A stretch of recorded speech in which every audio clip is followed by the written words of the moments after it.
उत्तर प्रदेश के जौनपुर में समग्र शिक्षा माध्यमिक के तत्वाधान में रजा डीएम शिया इंटर कॉलेज में जनपदीय स्तरीय करियर गाइडेंस मेले का आयोजन किया गया। कार्यक्रम का शुभारंभ दीप प्रज्वलन से हुआ। मुख्य अतिथि जिलाधिकारी डॉक्टर दिनेश चंद्र ने छात्रों को सही करियर चुनने का महत्व बताया।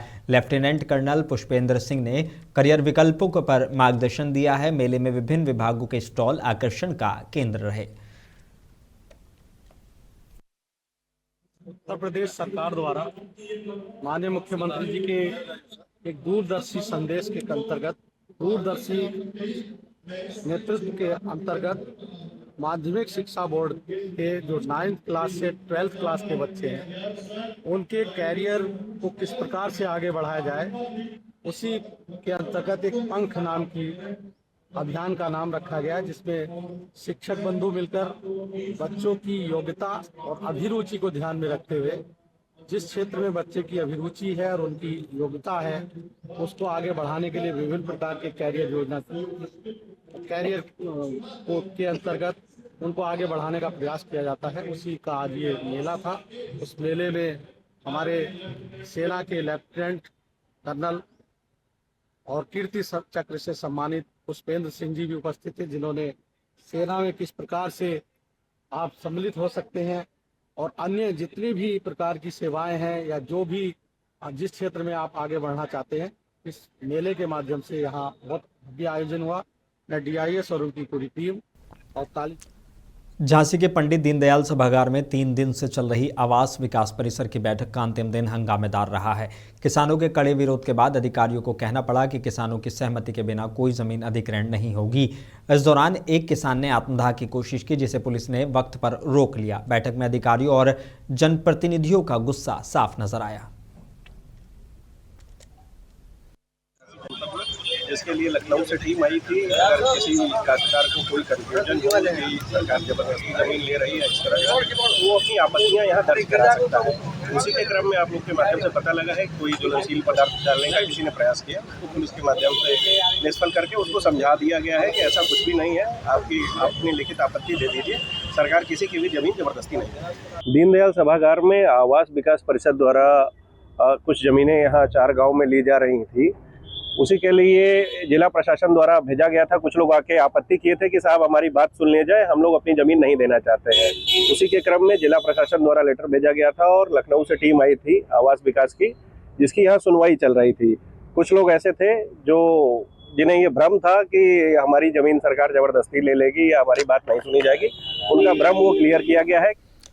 झांसी के शहर कोतवाली इलाके में उस वक्त अफरा तफरी मच गई जब एक युवक ने तीसरी मंजिल से छलांग लगा दी। युवक दोस्त से मिलने आया था और पड़ोसी के बच्चे को गोद में लेने पर बच्चा चोर समझ लिया गया। भीड़ और पुलिस को देख वो घबरा गया और कूद गया। युवक घायल हुआ। इलाज के बाद परिजन साथ ले गए हैं।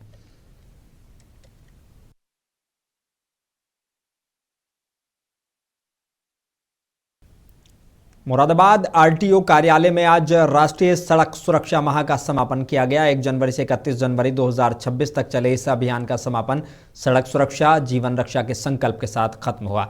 इस दौरान helmet, seat belt, over speeding और नशे में ड्राइविंग के खिलाफ जागरूकता फैलाई गई।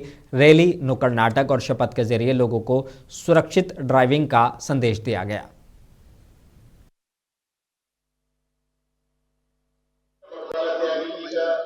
एक जनवरी से इसकी शुरुआत हुई यातायात माह की और आज 31 जनवरी को इसका समापन है।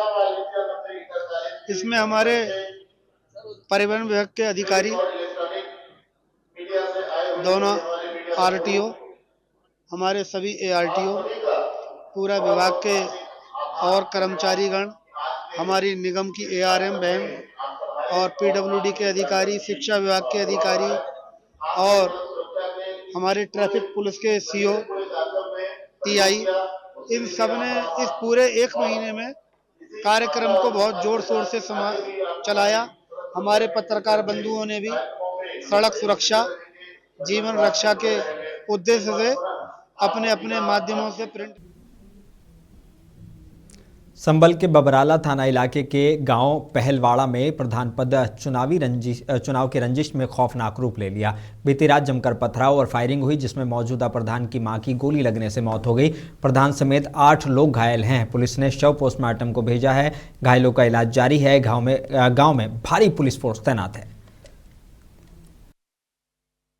जनपद संभल के थाना बबराला क्षेत्र में आज शाम को 10 बजे के आसपास पुलिस को सूचना मिली कि गांव पहलवाड़ा में 2 पक्षों के मध्य विवाद हुआ है, जिसमें पथराव भी हुआ है और जो गांव की राशन डीलर है महिला प्रेमवती, उनको एक तमंचे के फायर के बाद गोली लगी है और उनकी उसके बाद में डेथ हो गई है।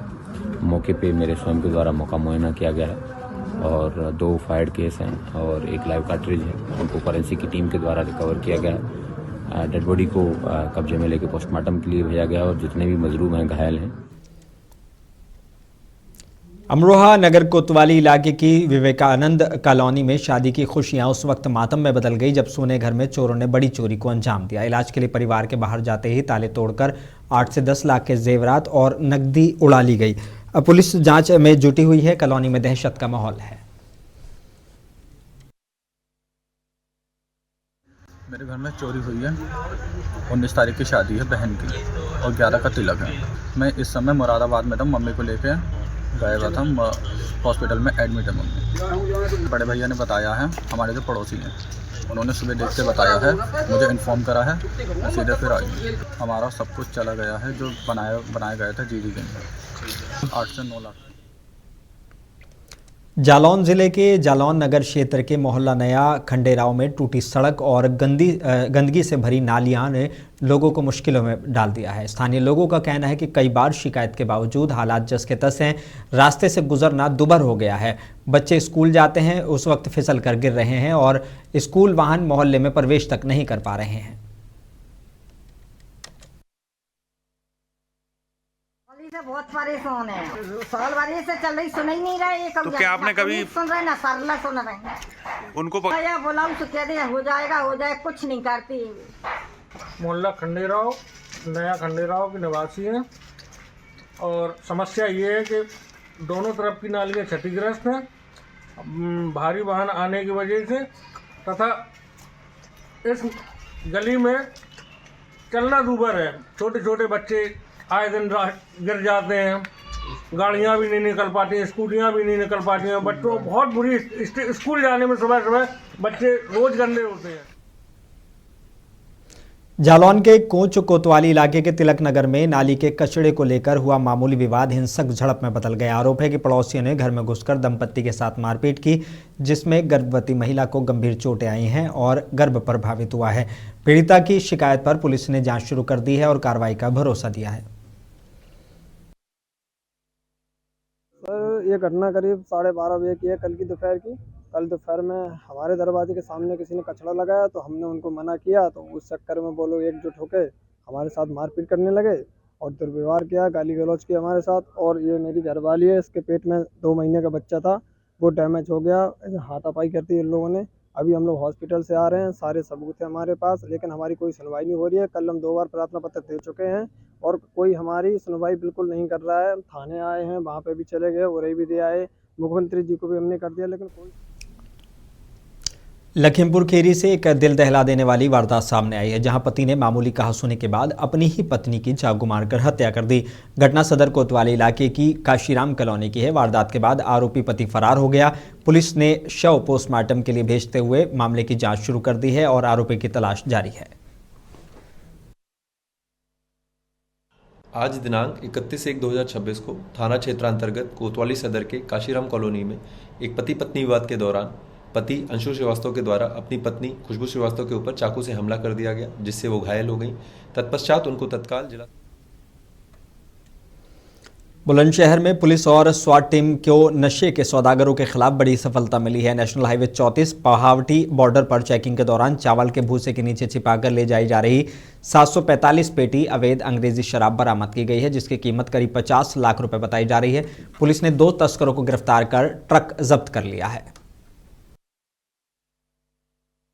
दिनांक 30/31 की रात्रि में एक सूचना के आधार पर थाना अरनिया पुलिस टीम एवं स्वैट टीम देहात के द्वारा संयुक्त रूप से चेकिंग के दौरान NH 34 पर पहावटी चौकी के पास से एक पंजाब नंबर के 14 टायरा ट्रक को रोका गया।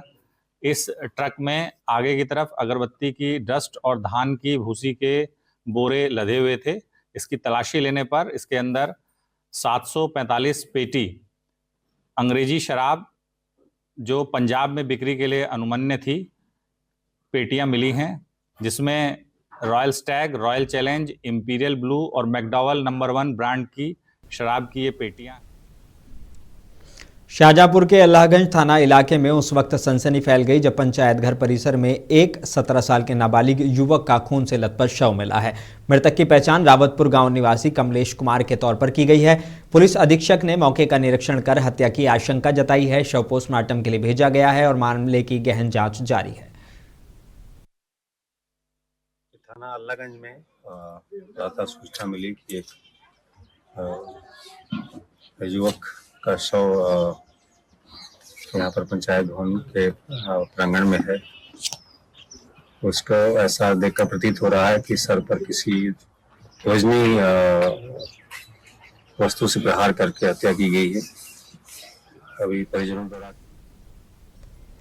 बिजनौर के धामपुर थाना इलाके के गांव मोहम्मदपुर सादा में नशेड़ी युवक के हमले से इलाके में हड़कंप मच गया। आरोपी ने पूर्व प्रधान की पत्नी रुकमणी पर धारदार हथियार से हमला किया।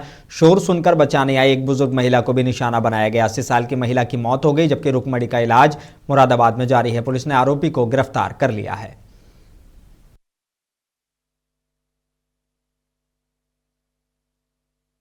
थाना धामपुर का एक प्रकरण संज्ञान में आया है, जिस संबंध में मुख्य क्षेत्राधिकारी धामपुर द्वारा अवगत कराना है कि आज दिनांक 30/1/26 को समय लगभग 5 बजे साय थाना धामपुर क्षेत्र के ग्राम मोहम्मदपुर सादा में गांव के ही ऋषभ उम्र लगभग 27 वर्ष जो नशे का आदी बताया गया है द्वारा गांव की ही रुक्मिणी उम्र लगभग 62 वर्ष पत्नी कुलदीप सिंह के घर में घुसकर रुक्मिणी जी के साथ मारपीट की गई। मारपीट की आवाज़ सुनकर उषा उम्र लगभग 80। मुजफ्फरनगर के अंबा विहार स्थित मदरसा इदारतुस सालिहात में शहीद दिवस के मौके पर एक भावपूर्ण कार्यक्रम का आयोजन किया गया। मेरा युवा भारत मुजफ्फरनगर और युवा कार्यक्रम और खेल मंत्रालय के सहयोग से हुए आयोजन में राष्ट्रगान के साथ शुरुआत हुई। मुख्य अतिथि समाजसेवी मनीष चौधरी ने महात्मा गांधी को श्रद्धांजलि देते हुए युवाओं से अहिंसा, भाईचारे और संवाद के रास्ते पर चलने की अपील की। देखिए माने और आगे देखते हैं कि हमारे देश के सरपुरिये चूँकि हमारे देश के युवाओं का एक जो उन्होंने लक्ष्य देखा था हमारे परमवीर महात्मा गांधी जी, उनको श्रद्धा सुमन करके उनकी याद में ये राष्ट्रीय गान अर्पित उनको किया गया है। और मंचों के माध्यमों से सभी गणमान्य व्यक्तियों के द्वारा बच्चों को महात्मा गांधी के जीवन के बारे में बताया है।